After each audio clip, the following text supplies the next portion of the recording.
Hello, good day. I am Yahweh is my God. God gave me a dream a couple of weeks ago. The dream started when I found myself in a house. It wasn't our house. It's an up and down house with an attic in it.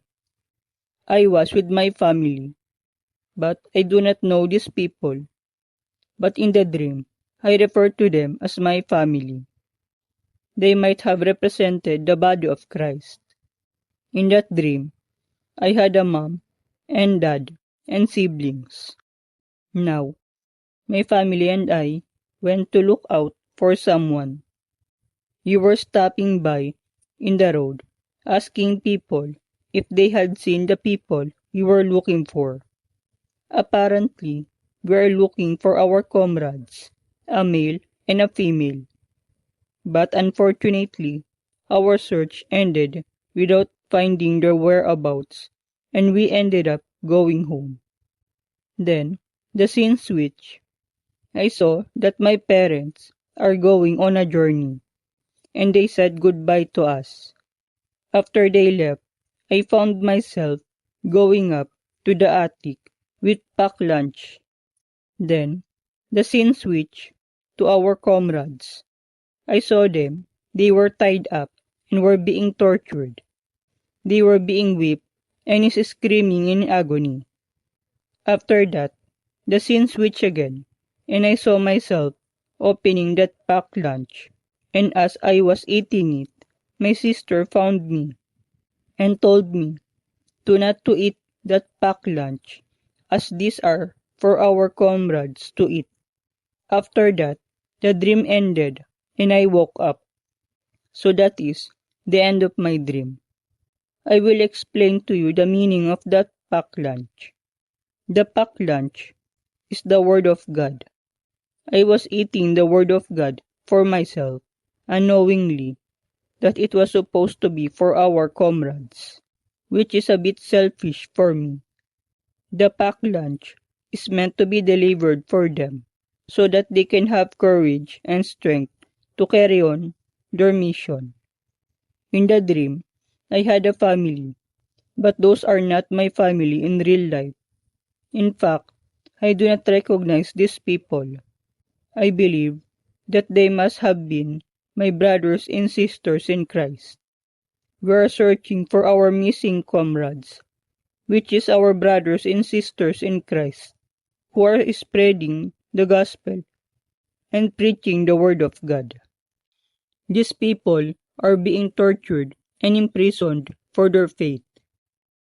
In the scriptures, it is said, "Blessed are those who are persecuted because of righteousness, for theirs is the kingdom of heaven." Matthew chapter 5, verse 10. These are the saints that are risking their life for Christ's sake, and knew very well that they will be persecuted and even lose their life just to preach the word of God to people. They are willing to suffer just like Jesus and his disciples in order to proclaim the good news, because they believe that they will inherit the kingdom of God and they will have eternal life. Following the way of the cross is very hard, that it discourages people because of the dangers associated with it. However, despite the danger, people are still willing to put their life in danger so that many people will hear the good news and get saved. Anyone who follows Jesus is not alone. They are protected by the divine protection of God. Yahweh is real, Jesus is real, and the Holy Spirit is real. They are the Holy Trinity, God, three in one, and they are the only true living God. The saints that possesses the Holy Spirit helps them in proclaiming the gospel. God consoles them when they were depressed, when they were imprisoned, or when they were undergoing persecution by people of different faith or by their fellow Christians. The persecuted saints labored not just for their own salvation, but for the salvation of others. As written above, "Blessed are the persecuted, for theirs is the kingdom of heaven." God is inviting every one of us in His eternal kingdom in heaven. But not everyone believes in Jesus. Many are not willing to make Him their Lord and Savior.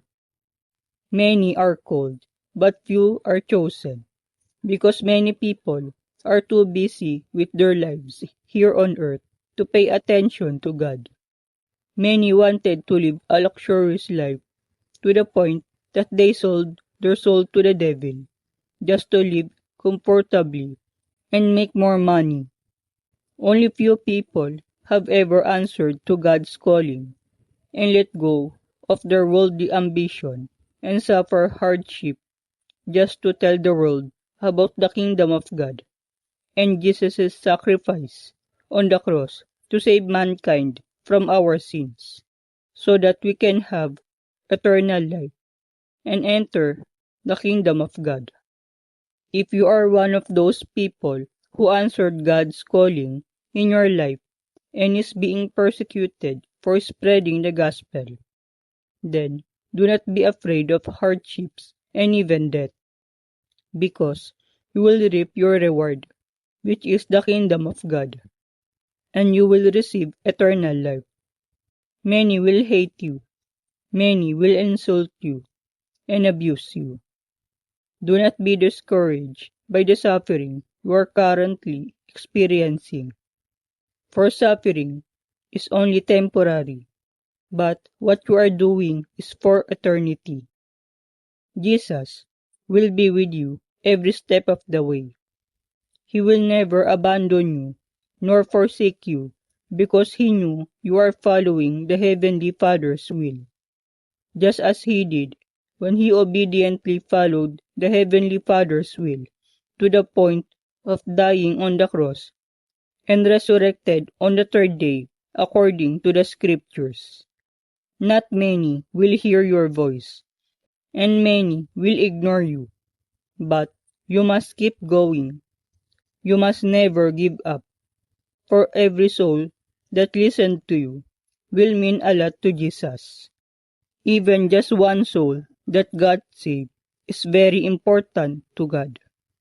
Do not underestimate or be discouraged just because only one person listened to you, because that person might be able to save more people in the future, just like Apostle Paul, who became a pivotal person during the early church. Apostle Paul wrote most books in the New Testament and converted countless people to Christianity. For you, it may look like nothing is working at the moment, but God will make sure your work is not in vain. Do not be envious of other people if they be able to gather more people than you do. Remember, brothers and sisters, that our ministry is Jesus' ministry.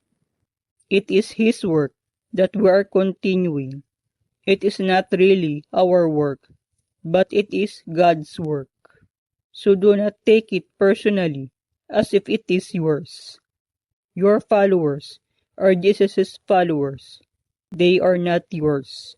Do not abuse your authority as ministry leaders, and do not stop other people from starting their own ministry just because they are threatening your ministry and your followers are decreasing.